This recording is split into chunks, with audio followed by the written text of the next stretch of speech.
प्रारंभ करते हैं। सभी लोग हाथ जोड़ लीजिए, मंगलाचरण करेंगे।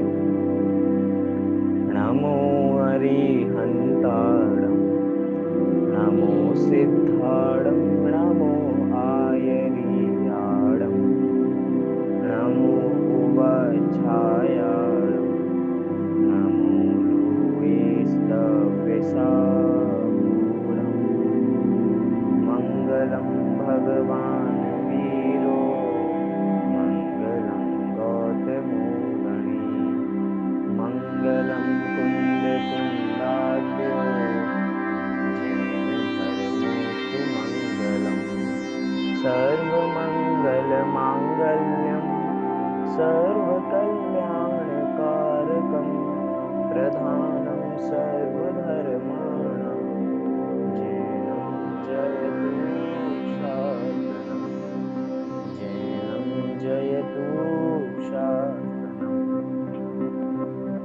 भक्तामरप्रणतमौलिमणिप्रभा मुद्योतकं दलितपापतमोदिता सम्यक् प्रणम्य जिनपादयुगं युगदा बालङ्गनं भवजले कथतां जना। काव्य आचार्य मानकुंड द्वारा विरचित, जिसके अंदर भगवान के गुणों की स्तुति की गई है, भगवान के गुणों का गुणगान किया गया है कि हमारे भगवान कैसे होते हैं। और जिन काव्यों की हम अभी वर्तमान में चर्चा कर रहे हैं, उन काव्यों में ये विशेषता बताई गई है कि आपके भक्त जब आपकी भक्ति करते हैं तो वे किस किस प्रकार के भयों से मुक्त हो जाते हैं। आपने बात नोट की होगी, यहाँ पे 8 प्रकार के भयों की चर्चा चल रही है, जिसमें 8वें भय की चर्चा आज हम करने वाले हैं। आप सब लोग 46 नंबर का काव्य निकाल लीजिए, आज हम उसकी चर्चा करेंगे। वास्तव में भयों से मुक्त किया जा रहा है, किसी भी ऐसी परिस्थिति से मुक्त नहीं किया जा रहा। अभी मानतुंगाचार्य यहाँ पे हमें बताएंगे कि हमें किस चीज से वास्तव में मुक्त किया गया है और किस चीज से वास्तव में मुक्त नहीं किया गया है। और अगर परिस्थिति से भी मुक्त हो जाते हैं तो अच्छा ही है, लेकिन उस परिस्थिति के भय से जरूर मुक्त हो जाते हैं, ऐसा मानतुंगाचार्य इस छंद में बताने वाले हैं।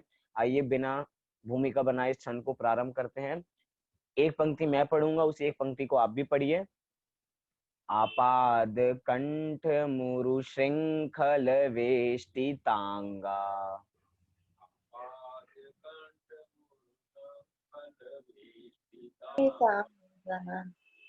एक सेकेंड।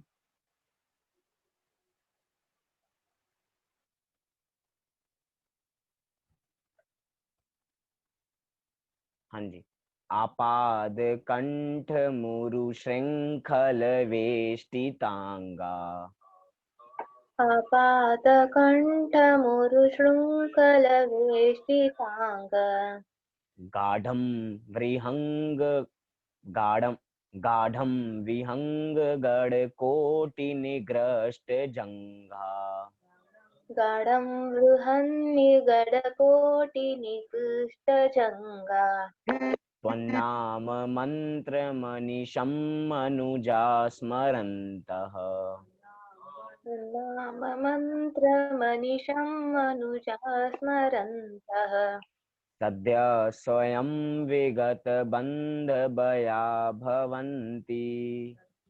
सद्या स्वयं विगतबन्धभया भवन्ति।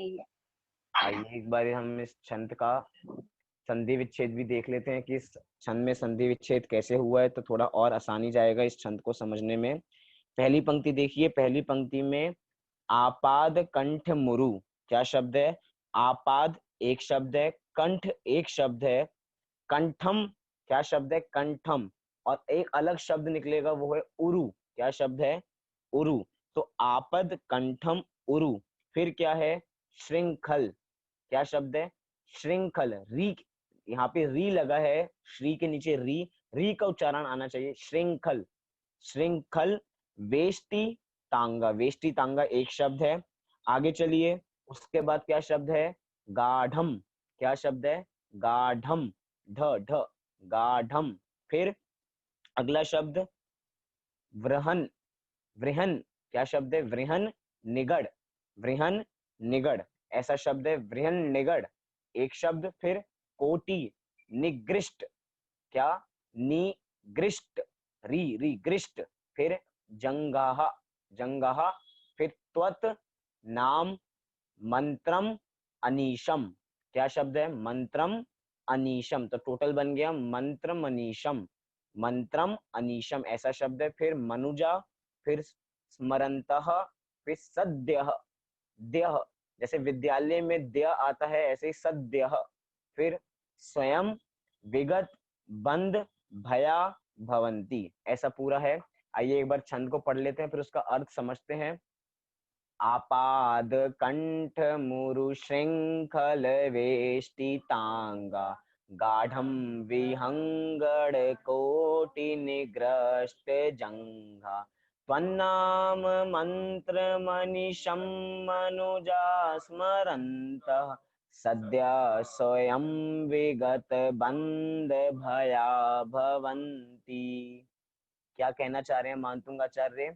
एक ऐसी ही परिस्थिति है जैसे मानतुंग आचार्य के साथ हम सुनते हैं, जैसे मानतुंग आचार्य को अनेक बेड़ियों में बांध रखा था, ऐसी किंवदंती हम सुनते हैं आचार्यों के माध्यम से, ग्रंथों में ऐसी किंवदंती पढ़ते हैं कि उनको 48 काव्यों में, सॉरी 48 तालों में उनको बंद करके रख रखा था, और जैसे जैसे वो 48 काव्य लिखते चले गए वैसे वैसे उनके 48 ताले टूटते चले गए। कुछ ऐसी ही परिस्थिति इस छंद में भी है। बताया जाएगा कि कंठ से लेकर पैरों तक, मतलब कि पूरे शरीर के अंदर आपको बेड़ियों में बांध के रख रखा है, और जैसे जैसे हम भगवान के गुणों का स्मरण करते चले जाते हैं वो बेड़ियां आपस में खुलती चली जाती हैं और हम उस बंधन से मुक्त हो जाते हैं। कुछ इस प्रकार की परिस्थिति यहाँ पे दर्शाई जाएगी इस छंद के माध्यम से।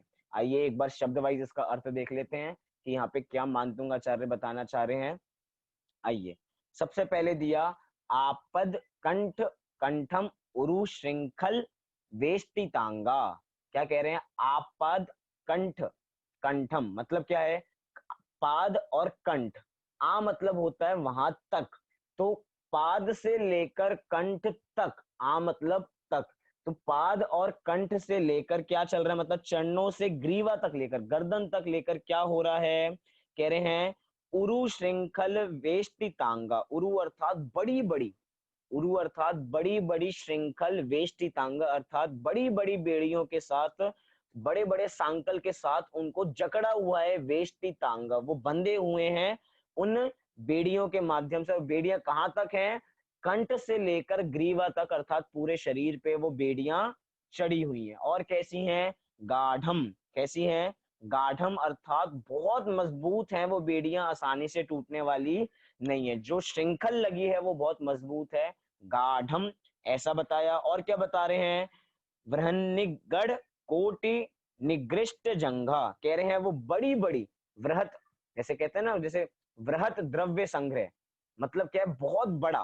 तो कह रहे हैं वो बहुत बड़ी बड़ी श्रृंखल क्या है? निगृष्ट जंघा अर्थात वो जंघा तक बंधी हुई है, और उससे क्या हो रहा है? निगृष्ट अर्थात वो जांघें घिस रही हैं, अर्थात खत्म हो रही है धीरे धीरे, उसपे खरोच आ रही हैं, घाव पड़ते जा रहे हैं। वो इतनी बड़ी बड़ी जो बंधी हुई है सांकल पूरे शरीर में, उससे ऐसी परिस्थिति घट रही है। और क्या हो रहा है? फिर कह रहे हैं त्वन नाम मंत्रम अनीशम मनुजा स्मरंता। मनुजा से देखिए कि ऐसे मनुज, ऐसे मनुज कैसे? ऐसे मनुज जिनके ऊपर पाद से लेकर कंठ तक बेड़ियां बंधी हुई हैं, जो बहुत मजबूत हैं, जो जो अपने जांघों पे बेड़ियां बंधी हुई हैं, उससे अपनी जांघें घिस रही हैं, ऐसे मनुज, ऐसे मनुष्य क्या कर रहे हैं? त्वन नाम मंत्रम अनीशम स्मरंतः, कि वे आपका नाम, त्वत नाम, वे आपके नाम का जाप, वे आपके नाम का मंत्र, अनीशम अर्थात निरंतर, स्मरंतः वे आपके नाम का जाप निरंतर करते रहते हैं। मतलब कोई कैसी भी परिस्थिति में हो, विकट से विकट परिस्थिति में भी क्यों ना हो, तो कह रहे हैं त्वं नाम मंत्रम अनीशम मनुजा स्मरंतः, कि ऐसे मनुष्य आपकी मंत्रों की जाप, आपके नाम की मंत्र की जाप निरंतर, अनीशम स्मरंतः, आपकी मंत्र की जाप निरंतर करते रहते हैं। और क्या हो रहा है, कह रहे हैं सद्य स्वयं विगत बंद भया भवंती। उससे क्या होता है, विगत बंद भया भवंती, विगत अर्थात बीत गया है, जैसे कहते हैं ना कि विगत दिनों बाद, मतलब बीते गए दिनों बाद, ऐसे विगत बंद भया भवंती, कि वो जो भय था बंद का, मतलब कि बंधन का जो भय था वो सारा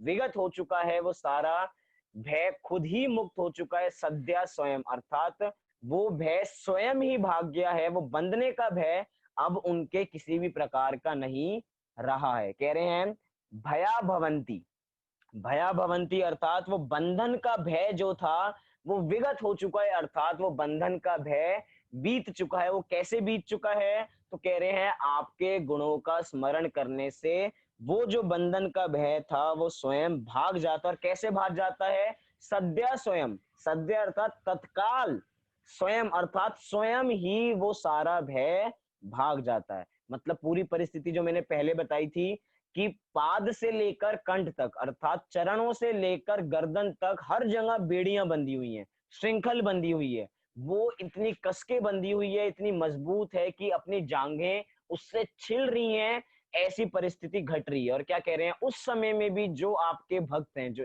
हे जिनेंद्र भगवान, जो आपके सच्चे भक्त हैं, वे आपके नाम का निरंतर स्मरण करते हैं, और आपके नाम का निरंतर स्मरण करने से तत्काल ही स्वयं ही क्या होता है, विगत बंद भया भवंती, कि जितने भी बंधन के भय होते हैं, बंद भया अर्थात बंधन के भय जितने भी होते हैं वे सारे भाग जाते हैं, वे सारे दूर हट जाते हैं, उनको किसी प्रकार का भी भय नहीं होता। देखिए यहाँ पे बेड़ियों से मुक्त होने की बात नहीं की गई, यहाँ पे क्या बताया गया, उस बेड़ियों से जो बंधे हुए हैं उसके भय से मुक्त हो गए हैं, अर्थात उनको किसी प्रकार का भी भय नहीं रहता। बेड़ियों से मुक्त हो जाए तो बहुत बढ़िया बात है, लेकिन ऐसी परिस्थिति में वो उस परिस्थिति के भय से जरूर मुक्त हो जाते हैं, ऐसी बात यहाँ पे बताई गई है। ऐसी ही बात हमें पिछले छंदों में भी लगानी चाहिए। जैसे विकराल से विकराल हाथी सामने आ जाए, चाहे हम बच पाए या ना बच पाए, लेकिन उस हाथी के भय से हम बच जाते हैं।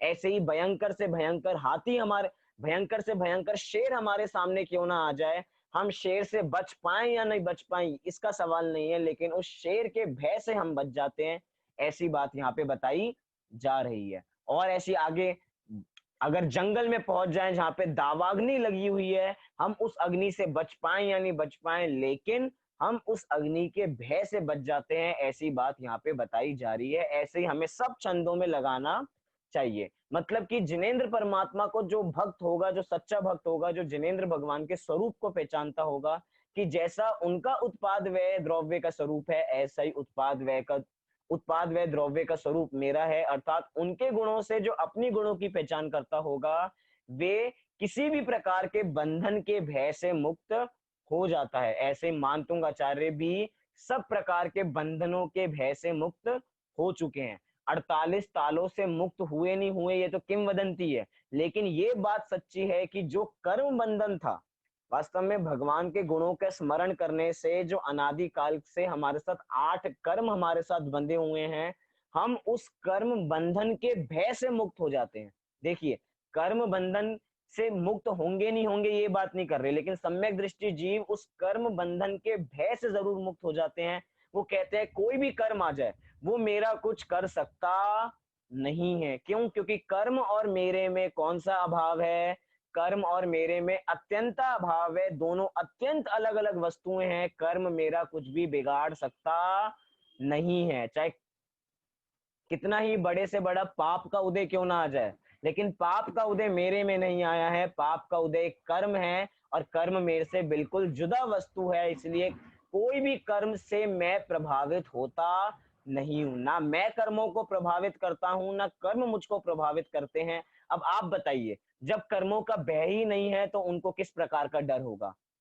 कितनी सी भयंकर से भयंकर परिस्थिति घट जाए, लेकिन उसके बावजूद भी हमारे मुनिराज अपनी आत्मा में बैठे रहते हैं। वो कौन सा बल है, वो अंतरंग का ही तो बल है कि उनको बाहर का किसी प्रकार का भय नहीं है। हमारे मुनिराज जंगल में निशंक विहार करते रहते हैं, उनको किसी प्रकार का भय नहीं है। हमें कह दिया जाए कि हमें जंगल में जाना है तो सबसे पहला भय तो यही होगा कि वहां पे जंगली जानवर होंगे, लेकिन हमारे मुनिराजों को एक बार ऐसा विकल्प नहीं आता कि वहां पे जंगली जानवर होंगे, मुझे खा जाएंगे। क्यों?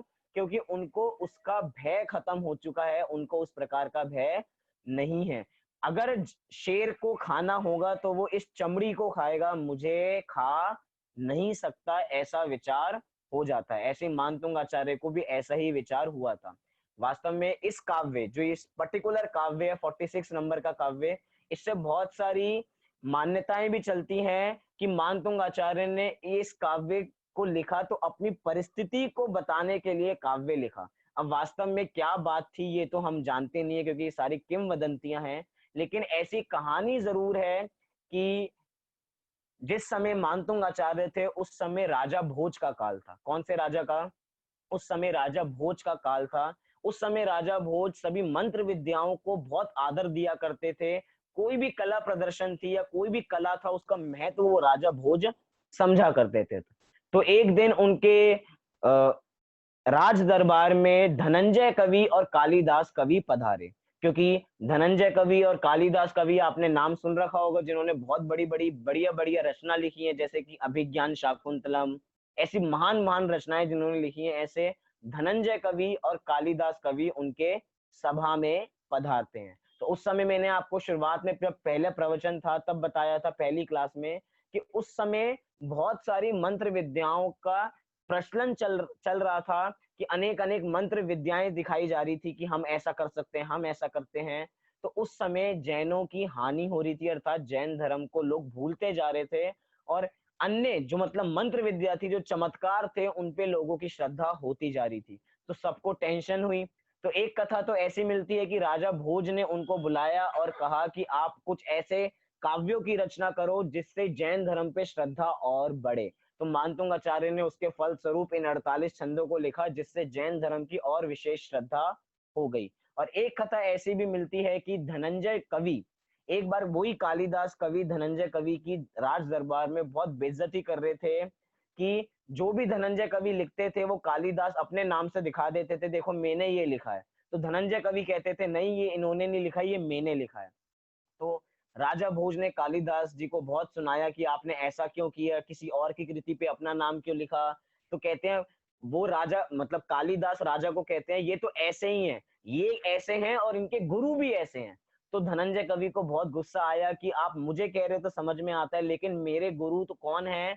मेरे गुरु तो मानतुंग आचार्य हैं, वो तो वीतरागी हैं, उन पे ऐसा आरोप आप नहीं लगा सकते। अलग अलग किंवदंतियां मिलती हैं। तो इसी परिस्थिति में राजा भोज ने कहा चलो एक बार आपके गुरु को भी बुला लेते हैं, उनसे भी थोड़ी तर्क वितर्क कर लेंगे, उनसे भी बात पता लग जाएगी कि वास्तव में क्या बात है। तो बहुत सारे सैनिकों को भेजा कि जाओ मानतुंग आचार्य को लेकर आओ राज दरबार में। लेकिन हमारे मुनिराज तो वीतरागी होते हैं, वो किसी भी आज्ञा का उल्लंघन नहीं करते, वो राज की आज्ञा को भी मानते हैं, उसके बावजूद भी राज आज्ञा उन पे नहीं चल सकती है। क्यों? क्योंकि वो किसी भी आज्ञा के अधीन नहीं होते हैं कि राजा ने बुलाया तो जाएंगे ही जाएंगे। क्यों? क्योंकि वो किसी के अधीन नहीं है, वो अब स्वाधीन है, जो करते हैं अपने लिए करते हैं। तो मानतुंग आचार्य अपने ध्यान में लीन थे। दो सिपाही आते हैं कि आपको राज दरबार में बुलाया है। उन्होंने कह दिया मैं नहीं जाऊंगा। क्यों उन्होंने मैं नहीं जाऊंगा ऐसा कहा? ऐसा इसलिए नहीं कहा क्योंकि उनको मान था कि मैं कहीं नहीं जाऊंगा। वास्तव में मुनियों का स्वरूप ऐसा होता है कि वे अपने स्वरूप में लीन रहते हैं। उनको कोई बुलाए और वो जाए, ऐसे वो किसी के अधीन नहीं है। उन्होंने कहा जिसको मिलना है वो यहाँ पे आ जाएंगे, लेकिन मैं कहीं पे जाने वाला नहीं हूँ। वे सिपाही वापसी गए, राजा के पास गए, ऐसे बातें होती गई। बार बार सिपाही जाते थे, बार बार वापसी आते थे। इस बार राजा ने सिपाही को कह दिया कि कुछ भी हो जाए, आपको मानतुंग आचार्य को राज दरबार में प्रस्तुत करना है तो करना है, चाहे कुछ भी नीति अपनानी पड़े, उठा के लाना पड़े तो उठा के ले आइए। तो दोनों गए। अब वो बेचारे भी सैनिक थे, उनको जो आदेश दिया उनको फॉलो करना कंपलसरी है, नहीं तो वो राज दरबार से निकाल दिए जाएंगे। वे जाते हैं और कहते हैं कि हमें राजा ने कहा है कि किसी भी प्रकार आपको राज दरबार में लेके आना है। तो मानतुंग आचार्य ने कहा मैं तो स्वयं जाने वाला नहीं हूँ। वे अपनी आत्मा में बैठ गए, अपनी आत्मा का ध्यान करने लग गए, और उपसर्ग समझ के वो एक तरीके से दो सैनिक उन पे उपसर्ग करते हुए उनको राज दरबार में लिया है। अब वहां पे वार्ता चालू हो गई, वार्तालाप चालू हो गया। मानतुंगाचार्य से बातें चालू हो गई उस राजा भोज की। उन्होंने बहुत तारीफ की, हम ऐसे हैं, हम ऐसे हैं, लेकिन मानतुंगाचार्य ने कुछ भी नहीं कहा। क्यों? क्योंकि वो उपसर्ग के काल में है और मुनिराज उपसर्ग के काल में कुछ भी बोलते नहीं है। तो राजा को क्रोध इतना आया, क्योंकि राजा का उल्लंघन, भैया राजा है, राजा का उल्लंघन कोई कर नहीं सकता, और जिसने राज आज्ञा का उल्लंघन किया है उसको दंड तो अवश्य मिलता ही है। राजा ने एक बार ये नहीं सोचा कि ये वीतरागी संत हैं, उन्होंने उनको कारागार में डाल दिया। और कैसा कारागार था वो? ऐसा कारागार था, जितनी किंवदंती है कि उनको 48 तालों में बंद कर दिया था। और एक किंवदंती ऐसी मिलती है, एक विशेष जेल था जिसमें 48 दरवाजे थे, तो एक दरवाजा, दूसरा दरवाजा, तीसरा दरवाजा, ऐसे जेल में उनको बंद कर दिया इतने क्रोध में। लेकिन वास्तव में थोड़ा अपनी बुद्धि से विचार करें, 1000 साल पहले भी जाएं, लेकिन ऐसा जेल तो हमें कहीं नहीं दिखता जहां पे 48 गेट हों और उसके बाद किसी को बंद किया जाता हो। 48 बेड़ियों से बंद किया जाए इतना तो एक बार को समझ में आता है, लेकिन 48 दरवाजों में बंद किया जाए ऐसा समझ में नहीं आता। आदरणीय वीर सागर जी ने एक बहुत सुंदर लेख लिखा इसके बारे में कि वास्तव में 48 ताले लिखे हैं कि 48 ताले में उनको बंद किया, तो वास्तव में क्या घटना है? हो सकता है ऐसा होगा कि मानतुंग आचार्य ने 48 काव्य लिखे 48 मान्यताओं को तोड़ने के लिए, जो राजसभा में थे। कि किसी की मान्यता ऐसी थी जो एकांत पक्ष को मानती थी, किसी की मान्यता थी जो अज्ञानवाद को मानती थी, किसी की मान्यता थी जो पुरुषार्थ को एकांत मानती थी, किसी की मान्यता थी जो नियति को एकांत मानती थी। ऐसी विभिन्न मान्यताओं का खंडन उनके काव्यों के माध्यम से होता चला गया। इसीलिए कह दिया कि 48 बेड़ियां टूट गई, अर्थात 48 मान्यताएं टूट गई। इसीलिए भी ऐसे कहा जाता है कि 48 काव्यों के माध्यम से 48 बेड़ियां टूट गई, ऐसे भी किंवदंती हम मान सकते हैं। मतलब टोटल बात ये है, यहाँ पे इस छंद में ये बताया जा रहा है कि ये हम नहीं कह सकते कि मानतुंग आचार्य ने अपनी स्थिति बताने के लिए छंद लिखा, लेकिन ये छंद इतना जरूर बताता है कि कैसी भी परिस्थिति आ जाए, हम कितनी ही विकराल से विकराल परिस्थिति में हो, उसके बावजूद भी एक भगवान का स्मरण हमें सब परिस्थितियों से बचा सकता है। हम सब परिस्थितियों से भय मुक्त हो सकते हैं। क्यों?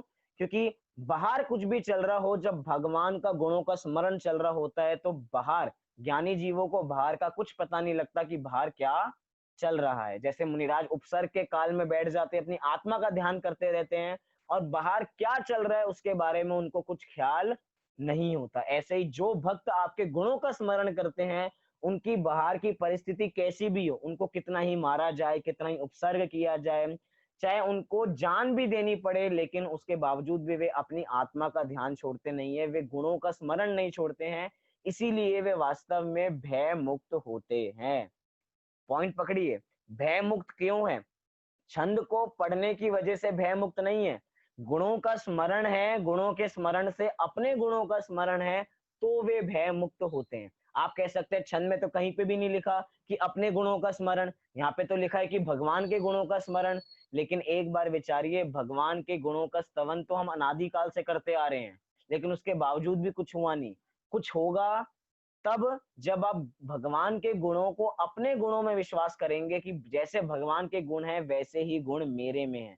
वो बहुत बढ़िया गाथा है प्रवचन सार की 80वीं गाथा, कि जब हम अरहंत भगवान को द्रव्य गुण पर्याय से जानते हैं और जब उनके द्रव्य गुण पर्याय से अपने द्रव्य गुण पर्याय को मिलाते हैं, तब ही मोह रूपी अंधकार नष्ट होता है। मतलब आपको मोह रूपी अंधकार नष्ट करना है तो मात्र भगवान को जानना नहीं है, भगवान के द्रव्य गुण पर्याय से अपने द्रव्य गुण पर्याय की मिलान करनी है। उसके बाद ही आपका मोह नष्ट होता है। तो हम इसी बात को यहाँ पे भी ऐसे ही अप्लाई करते हैं कि किसी भी प्रकार के भय से मुक्त होना है तो भगवान के गुणों का स्मरण, देखिए वास्तव में स्मरण ही हो सकता है इस परिस्थिति में, क्योंकि ऊपर से लेकर हर जगह बेड़ियां बंधी हुई हैं, बोलने की क्षमता नहीं है, तो भगवान का गुणों का स्मरण ही काम कर सकता है। तो भगवान के गुणों के स्मरण से ही वो जीव सारे बंधन के भय से मुक्त हो जाता है, ऐसी बात यहाँ पे की गई है। बहुत बढ़िया छंद है, एक बार इस छंद का पाठ करते हैं, फिर एक बार अगले छंद पे चलते हैं। आइए। आपाद कंठ मुरु श्रृंखल वेष्टितांगा गाढ़ं वृहंग गढ़ कोटि निग्रष्ट जंघा त्वन्नाम मन्त्रमनिशं मनुजा स्मरन्त सद्या स्वयं विगत बंद भया भवन्ति। हाँ जी, आप अपना माइक खोल सकते हैं।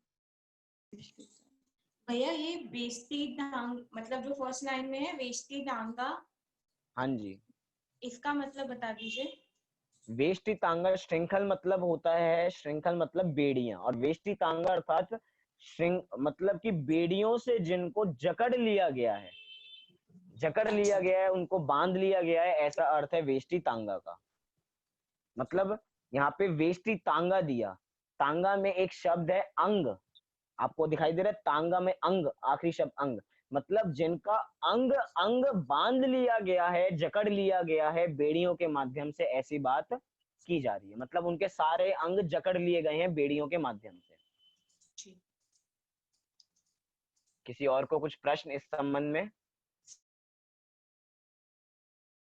देखिए हम इन सब छंदों को पढ़ते तो जा रहे हैं, लेकिन आप एक और बात ध्यान रखिए, हम यहाँ पे किसी की मान्यताओं को तोड़ने नहीं जा रहे हैं कि हम तो भक्तांबर पे हमारी इतनी अटूट श्रद्धा थी, हम तो भक्तांबर का पाठ किया करते थे तो ये मान के किया करते तो ऐसा हो जाएगा, आप तो हमारी सारी मान्यताएं तोड़ते जा रहे हैं। हम ऐसी कोई बात यहाँ पे नहीं कर रहे हैं। हम कह रहे हैं कि हम भक्तांबर का पाठ करते हैं तो सही मान्यता से करें, कि गलत मान्यता से भक्तांबर का पाठ नहीं करें। हम समझ रहे हैं कि भक्तांबर के पाठ करने से ऐसा कुछ चमत्कार हो जाएगा, ऐसा मान के भक्तांबर का पाठ मत कीजिए।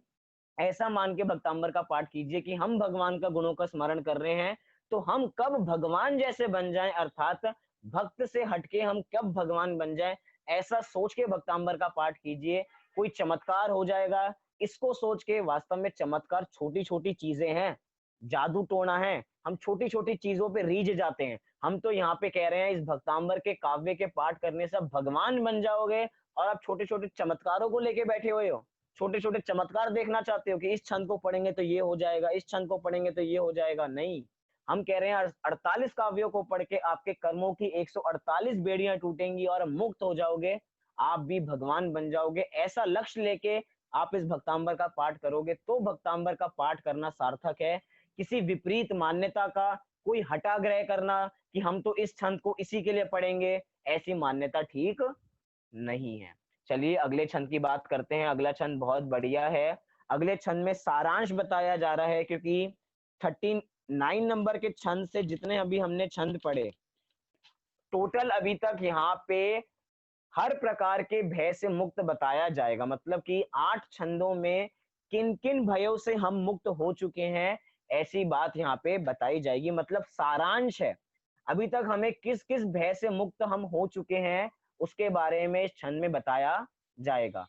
पहली की 2 पंक्तियों में तो मात्र वही नाम बताए गए हैं कि आपका भक्त किन के भय से मुक्त हो जाता है। बहुत सरल छंद है, कोई विशेष इसमें कठिनाई नहीं आनी चाहिए।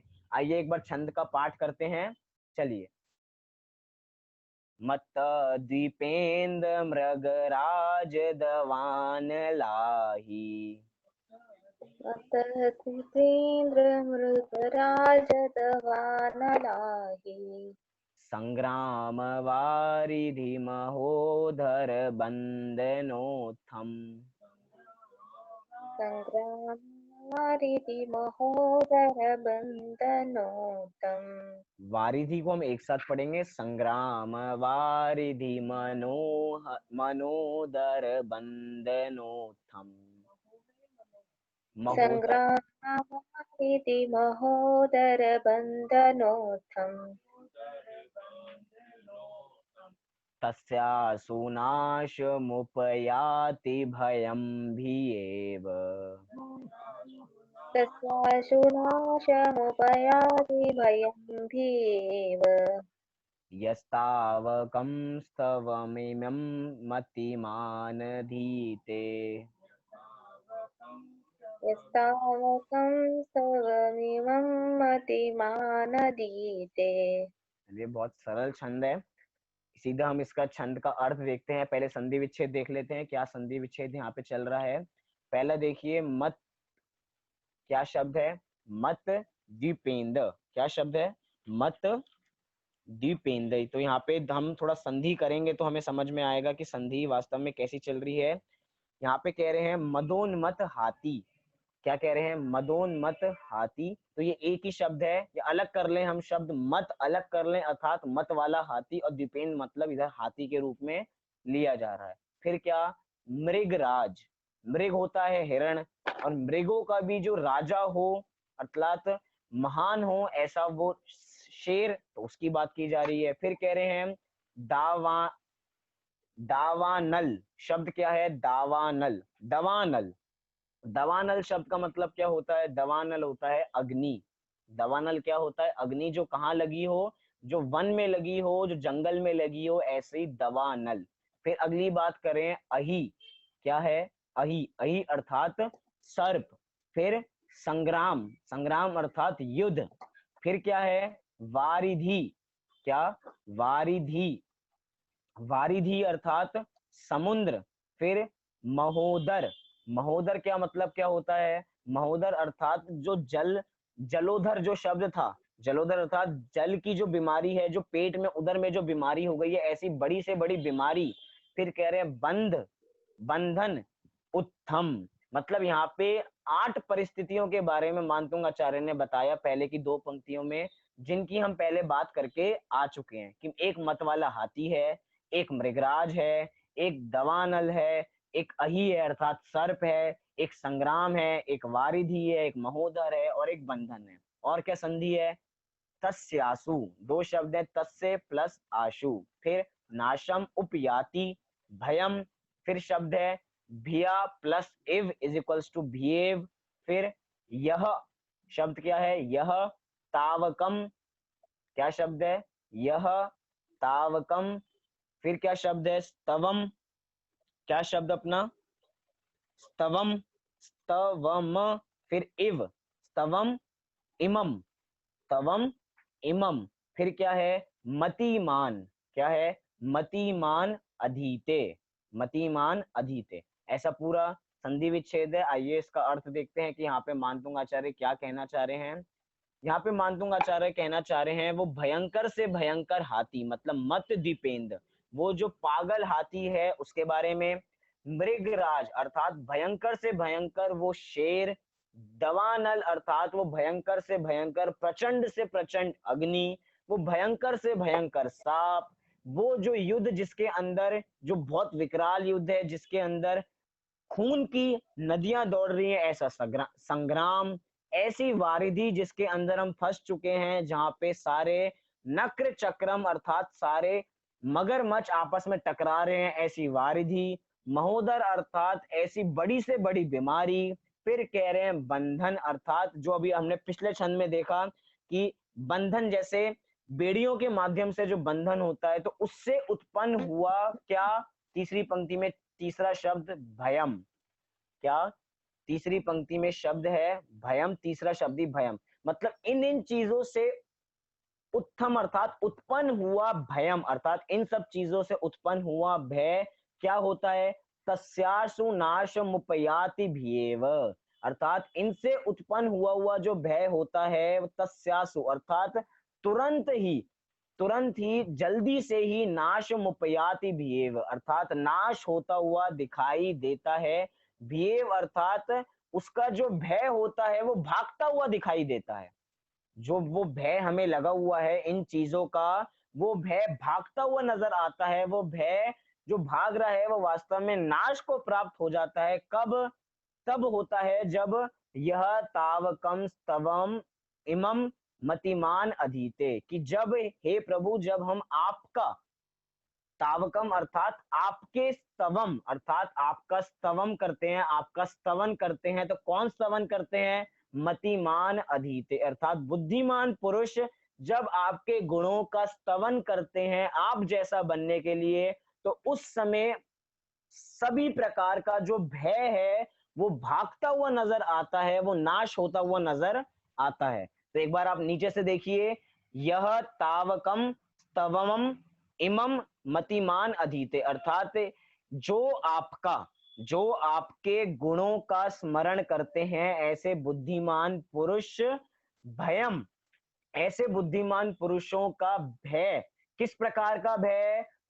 मत दीपेंद्र, मृगराज, दवानल, अहि, संग्राम, वारिधि, महोदर, बंद, इन सब चीजों से जो उत्पन्न हुआ भय है, भीयेव अर्थात भागता हुआ नजर आता है, तस्यासु नाशम उपयात, नाशम उपयाति, वो सारा भय जो भागता हुआ नजर आ रहा है वो तुरंत नाश को प्राप्त हो जाता है जब हे भगवान बुद्धिमान पुरुष आपके गुणों का स्मरण करते हैं तब। मतलब भगवान के गुणों के स्मरण से ये 8 प्रकार के भय तो भाग ही जाते हैं, और कितने भी प्रकार के भय क्यों ना हो जो आपको परेशान करते हैं, अर्थात किसी भी प्रकार का भय हो सकता है। अभी तो हम इनने 8 प्रकार का हमने भय देखा। हो सकता है हम गाड़ी में बैठे हों और हमें डर लग रहा हो कहीं हमारी गाड़ी का एक्सीडेंट ना हो जाए, हम हॉस्पिटल में अपना ऑपरेशन करा रहे हो और हमें भय हो कभी हम मर ना जाएं। मतलब जितने भी हम बिस्तर पे सो रहे हो तो ऐसा भय हो जाता है कि हम सुबह कभी जमीन पे नहीं मिले, कभी बिस्तर से गिर ना जाए, कभी हमारे बिस्तर के नीचे भूत नहीं हो, हमारे घर में चोर ना घुस जाएं।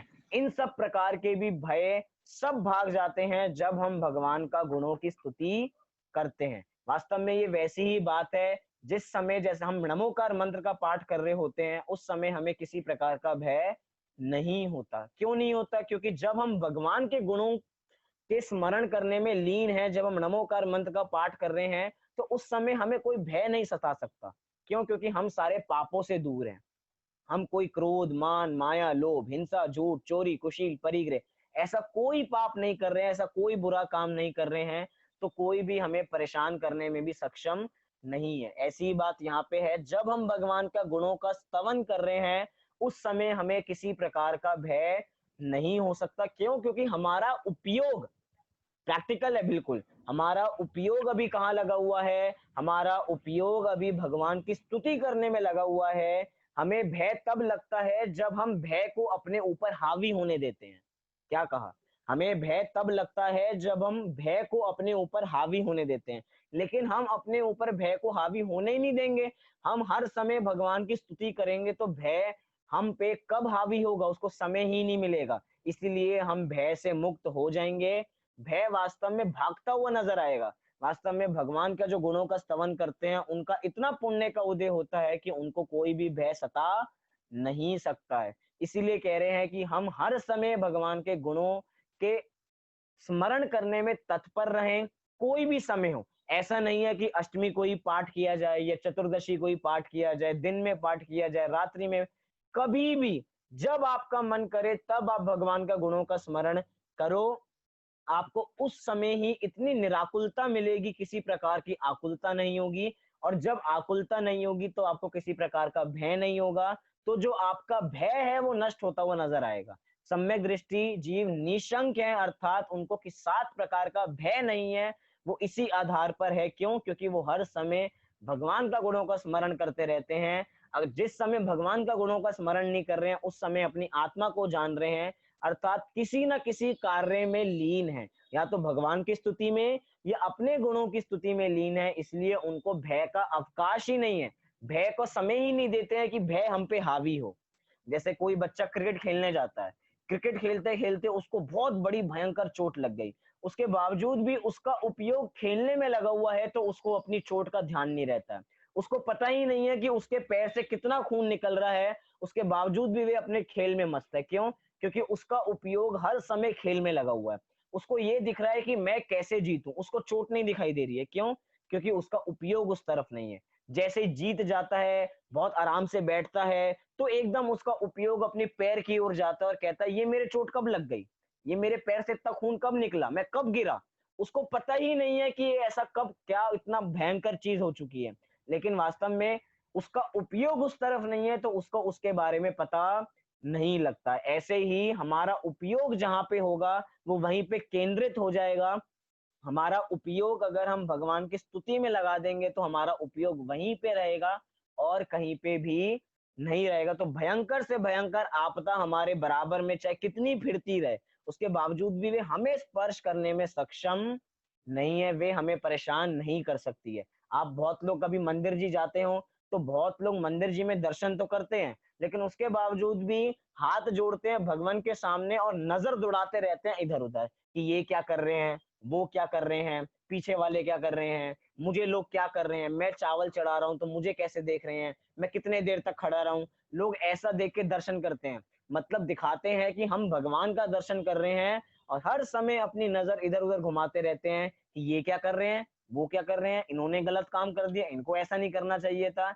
लेकिन हम कह रहे हैं जिस समय हम भगवान के दर्शन कर रहे हो उस समय मात्र भगवान के दर्शन होने चाहिए और कोई चीज नहीं होनी चाहिए। वास्तव में मायाचारी है, हम भगवान के दर्शन करने आए हैं, भगवान के दर्शन ना करके इधर उधर की चीजें देख रहे हैं, तो ये एक दोष है, ये पाप है कि दर्शन हम भगवान का कर रहे हैं और इधर उधर देख रहे हैं और समझ रहे हैं कि हमने भगवान के दर्शन कर लिए हैं। आप किसी और के साथ मायाचारी नहीं कर रहे, आप अपने साथ खुद के साथ मायाचारी कर रहे हैं।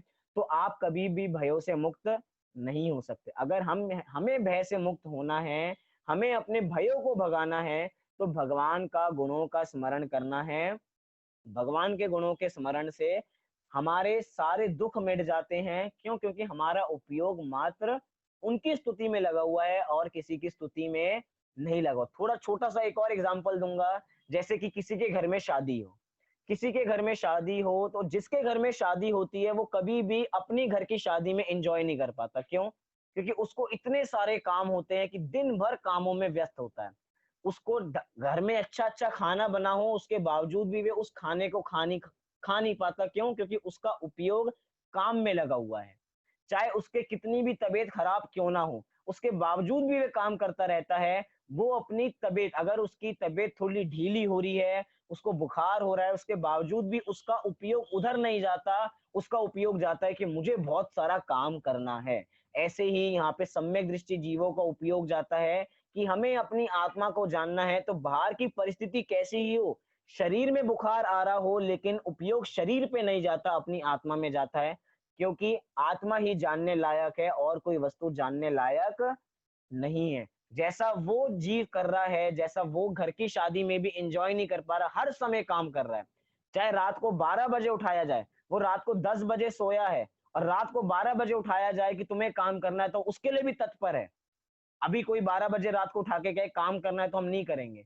लेकिन जब हमें सिर पे हमारे काम होता है तो हम रात को 12 बजे उठ के भी वो उतनी ही जागरूकता से वो काम करते हैं। ऐसे ही सम्यक दृष्टि जीव हर समय अपनी आत्मा को जानने के लिए जागृत रहते हैं, भगवान के गुणों का स्मरण करने के लिए हर समय जागृत रहते हैं, तत्पर रहते हैं। तो बाहर की परिस्थिति कैसी ही भी क्यों ना हो, चाहे कितनी ही प्रतिकूल क्यों ना हो, उसके बावजूद भी वे आकुलित नहीं होते हैं। यही कारण है कि वे भय मुक्त होते हैं। वो किसी भय को हराने नहीं जाते, भय खुद ही हार जाते हैं जब वो अपनी आत्मा में जाते हैं, जब वो अपने गुणों का स्मरण करते हैं। मतलब कितना बढ़िया युद्ध है। हमें इस युद्ध में भय को हराना नहीं है, हमें अपने को जीतना है, और अपने को जीतेंगे तो भय तो खुद ही हार जाएगा। मतलब by one get one free. अपनी आत्मा को उपयोग करो, उसके साथ ही साथ क्या फ्री मिलेगा, उसके साथ ही साथ आपका भय भागता हुआ नजर आएगा। आपको भय भगाने की कोई आवश्यकता नहीं, क्योंकि वो खुद ही भाग जाएगा। लिखा है ना, भयम भीएव, भीएव अर्थात भागता हुआ नजर आएगा, खुद नाश को प्राप्त हो जाएगा जब हम भगवान की स्तुति में लीन होंगे तब। मतलब मानतुंग आचार्य ने यहाँ पे किसी भी प्रकार के कर्तृत्व का पोषण नहीं किया गया कि ऐसा करोगे तो ऐसा होगा, ऐसा नहीं करोगे तो ऐसा नहीं होगा। वे कह रहे हैं मात्र भगवान के गुणों का स्मरण करो। क्यों? मानतुंग आचार्य खुद भी तो भगवान का गुणों का स्मरण करते हैं। हमारे मुनिराज की भी भक्ति होती है, अरहत भक्ति होती है, सिद्ध भक्ति होती है, आचार्य भक्ति होती है। वे भी सब भक्ति करते हैं, वे भी नमोकार मंत्र का रोज जाप करते हैं, वे भी उनको याद करते हैं। क्यों? क्योंकि उनको पता है इनके नाम के स्मरण से सारे भय मिट जाते हैं, कोई भी भय उनको स्पर्श करने में सक्षम नहीं है। तो बहुत बढ़िया छंद था ये, 47 नंबर का छंद एक तरीके से सार रूप था। अब जो हमारा अगला छंद आने वाला है कल की कक्षा में, वहां पे मानतुंग आचार्य जो उन्होंने प्रतिज्ञा ली थी उस प्रतिज्ञा को वो पूरी करेंगे। जो हमने प्रतिज्ञा शुरू में ली थी कि हम मंद बुद्धि हैं, उसके बावजूद भी हम भगवान की स्तुति करने में तत्पर हो रहे हैं, ऐसी बात वहां पे की जाएगी। भगवान को फिर से नमस्कार करेंगे, बार बार नमस्कार करेंगे, जैसे शत शत बार नमस्कार करेंगे मानतुंग आचार्य कि जिनकी हम स्तुति कर रहे हैं। 48 काव्य तो बहुत कम है भगवान की स्तुति करने के लिए। भगवान के गुण है अनंत और छंद है 48। इतनी छोटे से छंदों में भगवान के अनंत गुणों का स्वरूप का बखान करना बहुत कठिन था। उसके बावजूद भी कह रहे हैं ये तो शब्दों में हमने बयां किया है, अंतरंग में भक्ति तो हमारे अनंत है, उस अनंत भक्ति को इन चंद शब्दों के माध्यम से बताना संभव नहीं है। कुछ ऐसी बात मानतुंगाचार्य 48वें छंद में रखेंगे। तो अभी हमने इन 2 छंद को देखा, आपको इन 2 छंदों के माध्यम से कुछ पूछना हो, कुछ समझ में ना आया हो तो आप पूछ सकते हैं।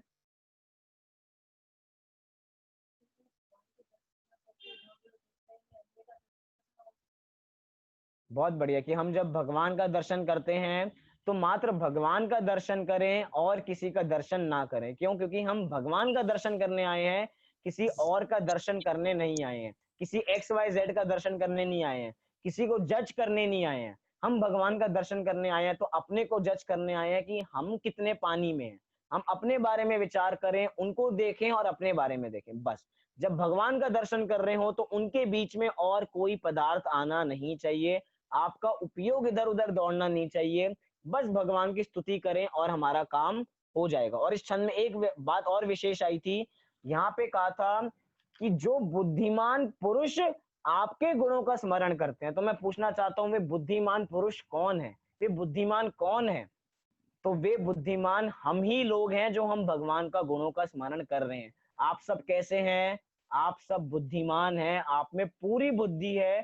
क्यों? क्योंकि हम भगवान के गुणों का स्मरण कर रहे हैं। हम संगी पंचेंद्रिय हैं, हम संगी पंचेंद्रिय होने का पूरा प्रयोग कर रहे हैं कि हम भगवान के गुणों का स्मरण कर रहे हैं, अर्थात हम बुद्धिमान हैं। बुद्धिमान कौन होता है? जो भक्तांबर का शुद्ध उच्चारण करता है, जो भक्तांबर काव्य को याद करता है, और ना केवल याद करता है, उस भक्तांबर काव्य के जो शब्द हैं, जैसे जैसे हम भक्तांबर काव्य का उच्चारण करते जाएं, उसी के साथ साथ उस भक्तांबर काव्य का हमें अर्थ समझ में आता रहे, तब समझना आप सब लोग बुद्धिमान हैं। क्योंकि कई माताएं बहनें हैं, कई पुरुष हैं जो रोज मंदिर में भक्तांबर का पाठ करते हैं, लेकिन उसके बावजूद भी उनसे अर्थ पूछा जाए कि इसका अर्थ क्या है, तो उनको नहीं पता। आप लोगों ने भी बहुत बार पाठ किया होगा भक्तांबर काव्य का, लेकिन इसका अर्थ नहीं पता।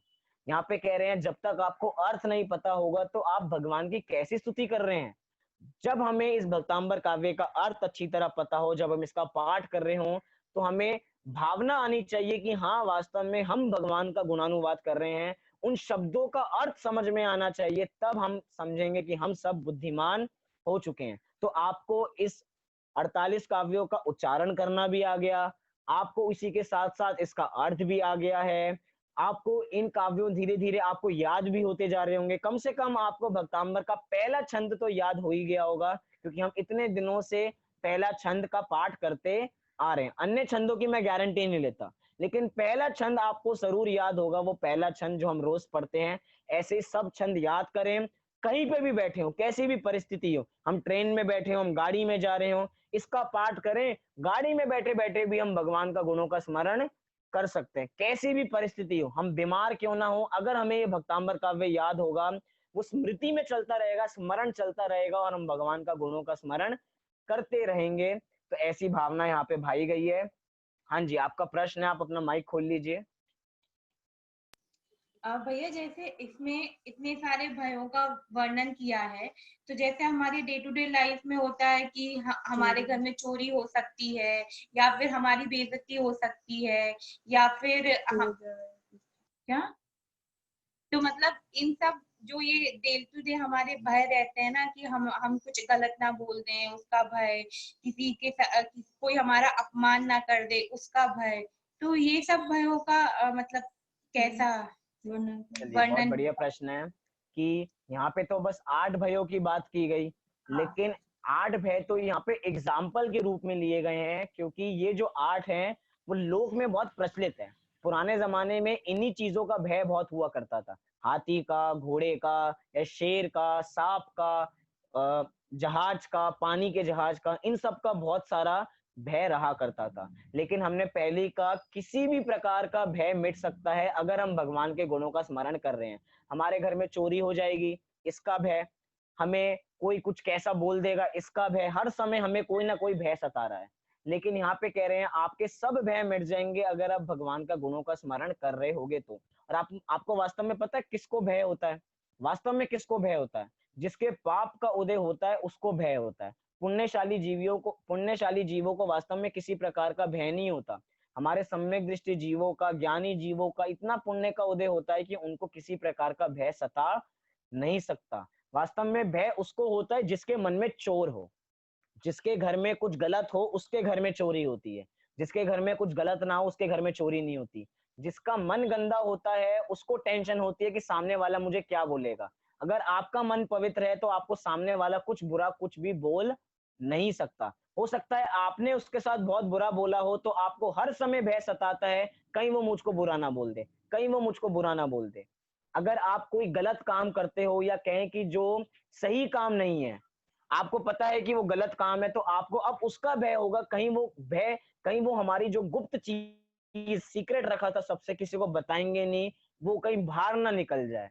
जो जैसे अगुप्ती भय होता है, अगुप्ती भय क्या होता है कि हमारी गुप्त चीजें किसी को पता ना लग जाए। वास्तव में गुप्त चीजें वो रखते हैं जिनको आशंका होती है कि हमने कुछ गलत किया है। सम्यक दृष्टि जीव कुछ जीवन में गलत करते ही नहीं है, इसलिए उनको किसी प्रकार का भय नहीं है। उनका जीवन एक खुली किताब की तरह है, कोई भी आए कोई भी उनको पढ़ सकता है। लेकिन हमारा जीवन कैसा है, एक बंद किताब की तरह है।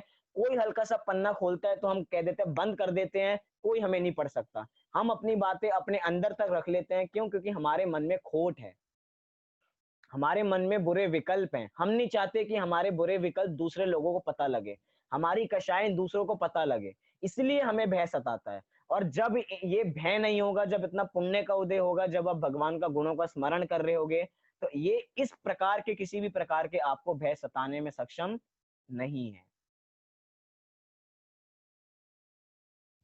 चलिए, आपका समाधान हुआ। चलिए, और किसी को कोई प्रश्न हो इसके संबंध में, क्योंकि हम अभी हमारा भक्तांबर काव्य कल पूरा होने वाला है, इसलिए जो भी आपको पूछना हो आप अभी इसके संबंध में पूछ सकते हैं, पूरी छूट है। बाद में भी छूट रहेगी, लेकिन अभी तो कुछ भी पूछ सकते हैं, क्योंकि अभी हमारा ताजा ताजा पड़ा हुआ है। बिल्कुल हमें सब शब्द पता है कि कहाँ पे क्या चल रहा है। बाद में तो क्या होता है कि हम अकलंग निकलंग नहीं है, भूल जाएंगे क्या पूछना है क्या नहीं पूछना है। वास्तव में सबके मन में 3-4 जिज्ञासाएं तो होती हैं, ये साइंस है। सबके मन में जिज्ञासाएं तो होती हैं, लेकिन वो उन जिज्ञासाओं को कोई पूछता नहीं है। होता है, लोगों को लगता है अगर ये पूछ लेंगे तो लोगों को लगेगा कितने छोटे छोटे प्रश्न कर रहे हैं, ऐसा लगता है कितने बच्चों वाले प्रश्न कर रहे हैं, ये कोई प्रश्न है? ऐसा नहीं है। आपका कोई भी प्रश्न हो आप पूछिए, ऐसा मत समझिए कि ये छोटा प्रश्न है, बड़ा प्रश्न है। आज वो छोटा प्रश्न अगर आप क्लियर नहीं करेंगे तो जिंदगी भर आपकी वो जिज्ञासा बनी रहेगी और कभी उसका समाधान नहीं हो पाएगा। अभी सही समय है, छोटी से छोटी जिज्ञासा इसके बारे में पूछ लीजिए। बाद में ऐसा ना हो कि हमें इसका ज्ञान नहीं है। चलिए, किसी को कोई जिज्ञासा नहीं है, सबको सब समझ में आ रहा है। अभी कोई जो लोग शर्मा रहे होंगे पूछने में, चलिए कुछ नहीं होता, हमारे पास कल का और टाइम है, कल आप और पूछ सकते हैं इसके संबंध में। आपको कुछ पूछना हो तो सब क्वेश्चन बना के रख लें, क्योंकि कल हमारे पास एक ही छंद बचा है। हम एक छंद की चर्चा तो 15 मिनट में कर लेंगे, लेकिन बाकी टाइम में क्या करेंगे? बाकी टाइम में आपसे सुनेंगे कि आपको भक्तांबर काव्य के बारे में क्या नया पता लगा, क्या आपकी भ्रांति थी, क्या आप भ्रांति नहीं रही है, क्या कुछ अर्थ बताने में कुछ गलती हुई है। जो मेरे से भूल हुई होगी मैं बताऊंगा, कि जो अर्थ बताने में कुछ हुई होगी, शब्दों में भूल हो सकती है, सब कुछ बात करेंगे कल के दिन में। जो भी जिज्ञासा हो आप लिख के रखें, कल हम इसके ऊपर डिस्कस करेंगे। शाम की कक्षा यथा समय रहेगी 8:30 बजे, आप उसमें भी जुड़े। अभी सब अपने स्थान से 9 बार नमोकार मंत्र का पाठ करें।